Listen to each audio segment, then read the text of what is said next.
Want to apologize for the majority of the video being out of focus. Wow, sorry about that.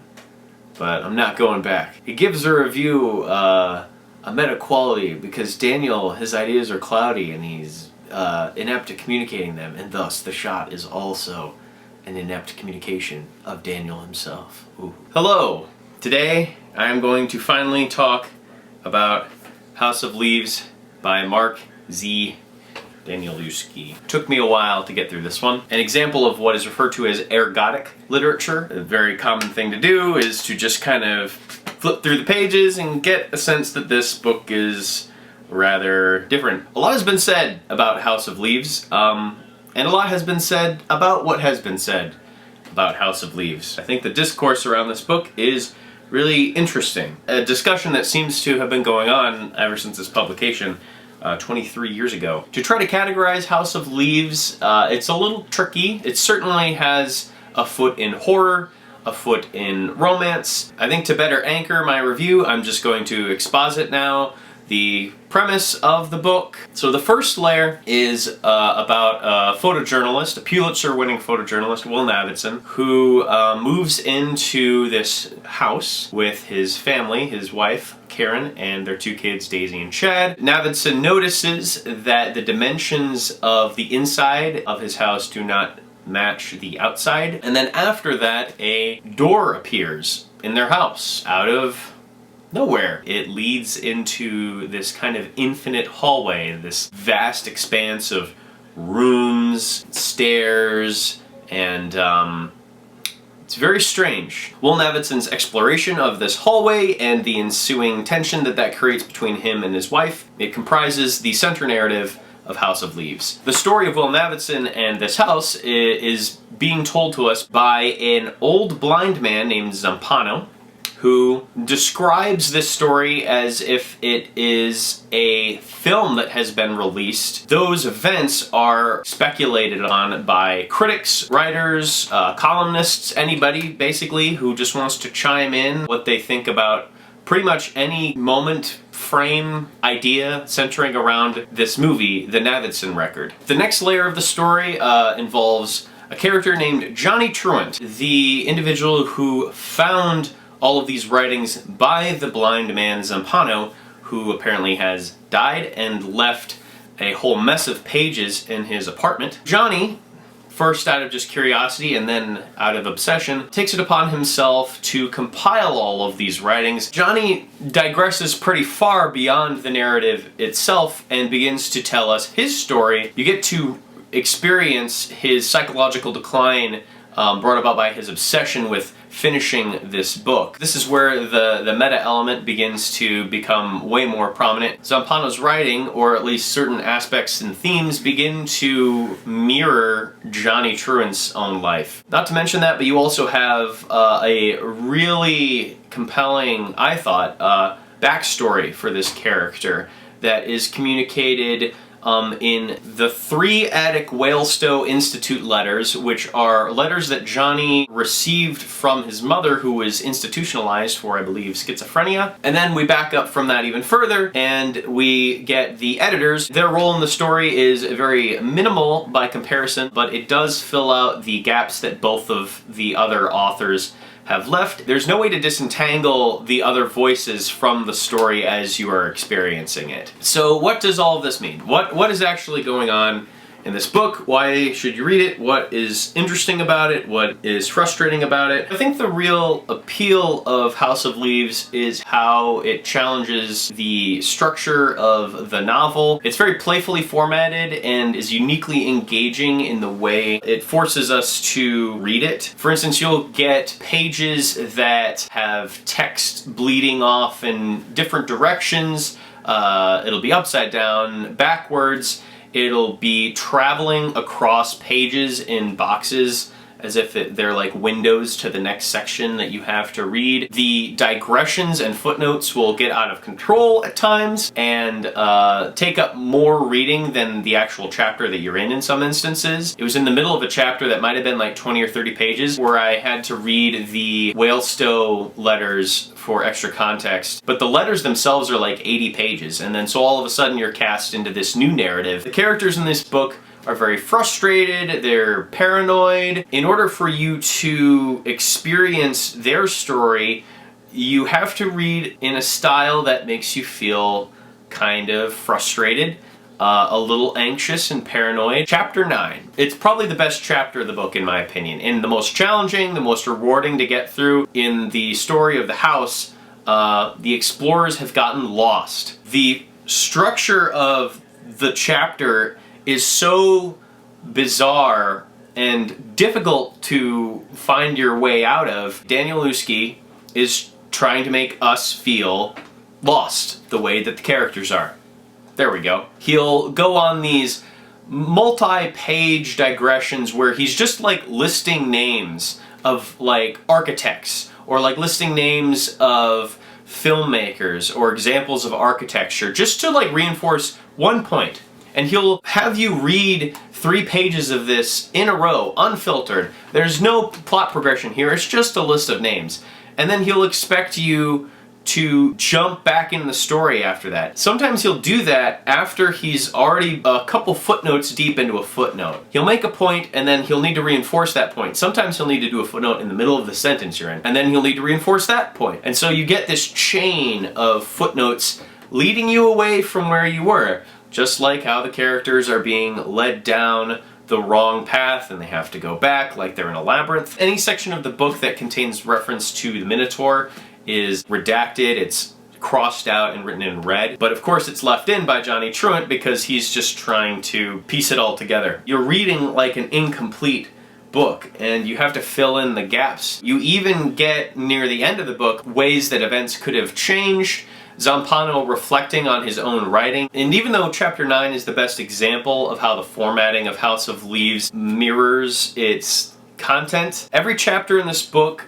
reinforces a certain idea as it relates to not just the central narrative, but every other narrative that we're getting it filtered through. And I think that that's really, really clever. After the chapter where you've been lost for like 60 pages, you get a chapter where a rescue party comes in. The formatting of that chapter is way more loose, way easier to get through. Sometimes there'll just be like one sentence on a page. Everything else is blank. There's a chapter about echoes, and there are repetitions of phrases throughout that, repetitions of ideas. There will be certain passages that have been damaged due to fire or have been inked out by Zampano for some reason or another, but their footnotes, which were stored on other pieces of paper, are still intact. You'll get a section of the book that's just completely crossed out, but the footnotes are still there. You kind of have to parse from the footnotes what was being said originally. That chapter has to deal with Navidson enlisting the help of scientists to analyze the materials of the hallway, and it's very dry, and I think that's Danielewski kind of winking at us like,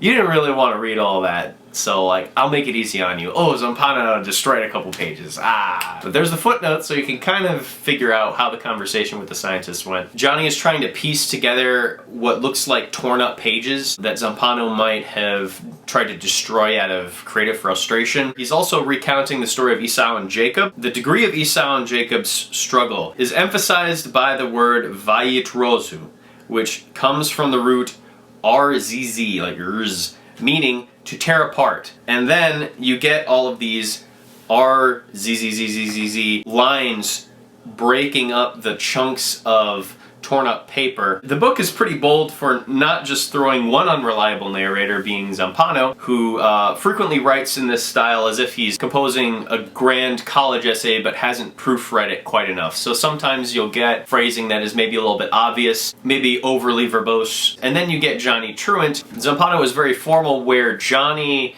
has these insane run-on sentences. I feel like there were a couple of passages I read where it was just a run-on sentence with commas all over the place for like a page and a half. He just has this stream of consciousness to him, but he's not a bad writer either. Neither of them are like bad. You get the impression that Johnny is writing the way he is for a couple of reasons. One is that he has to get it out. He has to communicate how his life is changing, but also it might be the hereditary mental illness of his mother creeping into his prose. When you read the Whalestow letters, you get the impression that the poetry of her writing finds its way into the way Johnny communicates with us. I feel like Danielewski really anticipated the cultural presence that criticism and media analysis has nowadays. He's not only putting on the hat of Zampano and Johnny Truant and the editors, he's also writing in the style of so many other critics. And in analyzing his own fictional story over and over again, it feels like this book is kind of critic-proof in how it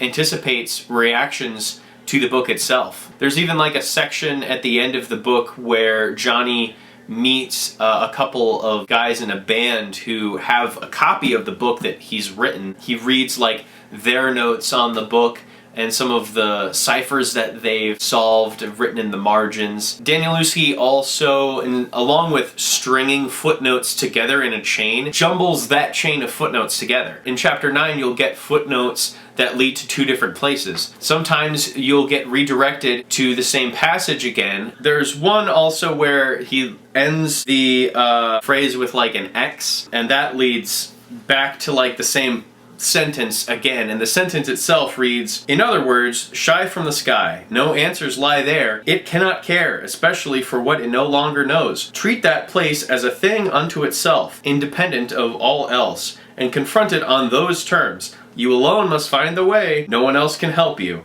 Every way is different, and if you do lose yourself, at least take solace in the absolute certainty that you will perish." Danielewski is kind of like making fun of you for having read the same the same sentence over and over again in that sentence. You're lost, aren't you? You're a little lost. That sentence in the context of that chapter is about Theseus and the labyrinth, but we get it. We get it. You wrote a hard chapter. Way to go. I think it took me like 3 different reading sessions. I mean, devoted reading sessions. Like, I'm gonna sit down and I'm gonna try to finish this chapter as long as I can go. But I was a little disappointed that that was the hardest part of the book to get through. I thought that this was just getting going and just starting to live up to its hype as being this strange, hard to read novel. Things mellow out a little bit. I mean, the digressions don't stop. The formatting is continually erratic, but as far as difficulty goes, I was sort of masochistically hoping that more chapters would be a real bitch to get through. Getting through that chapter, you realize creating the experience of frustration can be an end goal in and of itself. You don't have to make the reader feel afraid because it's a horror novel and the house is so spooky, right? You don't have to make the reader feel aroused because, ooh, Johnny Truant, he's quite the Lothario. As long as there's a further reason for that frustration, and there is here, I think, then that is just as valid an emotion to try to elicit as any other that you get from more common books. It makes you feel some type of way. And it goes in. It doesn't just half-heartedly pursue this formatting. It really does do some daring things. From what I've heard, it's been compared to, in some ways, not totally, just the sheer amount of footnotes, Infinite Jest, though from what I hear, Infinite Jest is way less pleasurable of a book to read and more difficult than this one. So I'm glad I'm building up to that experience. I will inevitably put myself through. And including all of these footnotes too, Zampano references texts that don't exist, and he mingles them with the ones that you can look up that are real. He outlines this film that doesn't exist, that premiered at Cannes, only for it to later have come out that the director, in one scene that everyone watched, actually killed this little girl. Danielewski totally fucking got me there. In injecting falsehood, mixing it up with the truth, you are left a little bamboozled. And the only thing you can really do is just keep reading. Just make of it what you will. There are people who will obsess with this book way more than I will. They will probably go through all 400 plus footnotes that are in here and check their veracity. There are still some really interesting forum posts dating back to like 2003, 4, way back in the day, way back in 2003. I I remember 9/11. It feels like I'm describing something of like an Easter egg hunt or a puzzle, or almost like an ARG.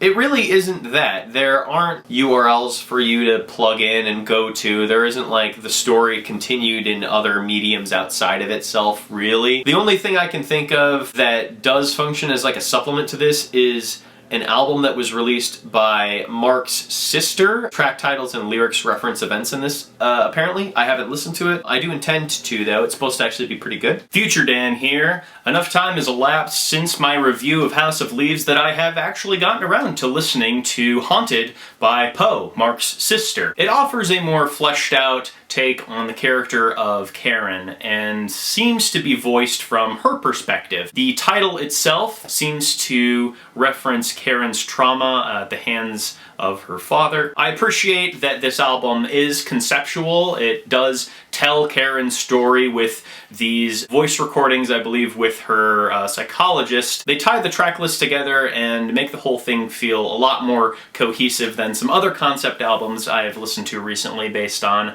book counterparts. Overall, I wasn't really digging the sound and style. It very much felt like a relic of the late 90s and early 2000s, a la Alanis Morissette.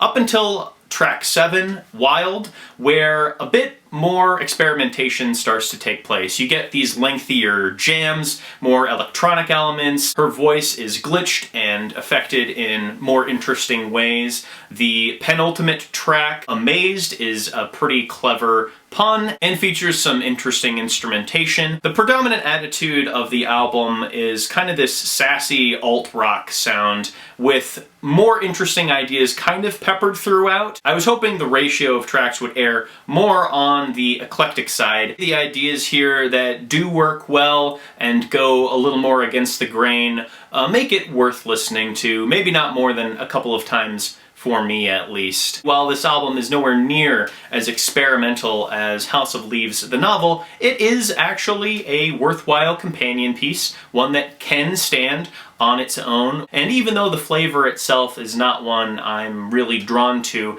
I imagine more people would probably like it than I did, so I would give it a light recommendation. Check it out if it sounds interesting. One of the other things that was really disturbing reading the book, along with the fictional story of the little girl who was murdered for an art film, was Johnny's story picking up this one girl, driving her home. They encounter this Pekingese dog in the middle of the street. Being a nice guy, you can see that this other girl really wants the dog. And like right as he's taking off, she just like kills it. It catches you off guard even though it was foreshadowed a little bit. Johnny says like, man, something's not right with this girl. Something just feels wrong. Such malicious cruelty out of nowhere. It works as a really frightening moment because it has this verisimilitudinous justification, like this could just be Johnny tripping. House of Leaves functions as a lot of different things at once, if I haven't communicated that already, and I think that it is greater than the sum of those parts. Some of those parts are not quite as compelling as others, but it all works together in this sort of fractured whole. There are some problems. I do think that the resolution of the Navidson record felt a little contrived to me, that Navidson gets out of the house the last time. I feel like a tragic ending would have been more appropriate for the themes. It does come as a nice consolation, I think, after we get this really beautiful chapter. After the family has been tormented by the house, Navidson secludes himself from his family for a while he's trying to make heads or tails of his experience there and trying to piece together the footage that he gathered, ultimately being a very fruitless endeavor. So he casts it off to his wife, who is a supermodel. Up to about halfway through the book, I didn't think there was a whole lot to Karen. After the majority of the events in the house have taken place, Karen really bloomed, I think, as a character. Not being the kind of person who would have experience with editing, takes it upon herself to create a work of art to try to communicate her love for her husband. Despite all that they've been through, she creates a little short film that has nothing to do with their experience in the house, and it's like a compendium of photographs that Will has taken throughout his life. In this final shot that won him the Pulitzer, a reference to the little girl in the vulture which is a real photo of a Sudanese child on their way to a relief camp, stumbles over. It's quite a mortifying image to take in, and a vulture lands right behind the child. The photographer who took it, having killed themselves, Karen tries to alleviate Will's deep feelings of remorse over this child and having taken the photo and not being able to help. That was very moving, and I think that it gave Karen a lot of unexpected depth, that she had such a gesture in her. I did not expect that, and so I don't think that the female characters, or at least Karen in this book, are necessarily shallow. And the sex scenes involving Johnny Truant, as much as they are very tonally jarring, coming in the middle of Zampano's writing, you get this raunchy recounting of many different escapades. It ultimately paints a portrait of someone who, in their adolescence, turned to sex to avoid the trauma of their past and their perverse relationship with their mother, informing their carnal perspective on women. Affection, when fixated on intensely, can warp and distort and become something foul. I think that holds true for a lot of the other ideas he has in the book too, that fixation and obsession is really destructive, and in the realm of love it's very tragically destructive. Whereas Will and Karen's romance ends on a pretty positive note for what it is. You know, they've been through a horrific experience together, but their love endures, which I do find maybe a little bit saccharine. It being a fictional story within the story, I can still kind of buy it. Johnny's story ends disturbingly near the end of his delusion. He's overcome with bloodlust and attacks this guy in the middle of the street. It was really quite horrific to read. Most of the horror actually didn't lie within the core hook of the book. A lot of the other scenes I found really horrific just kind of snuck up on me. As an execution of this ingenious concept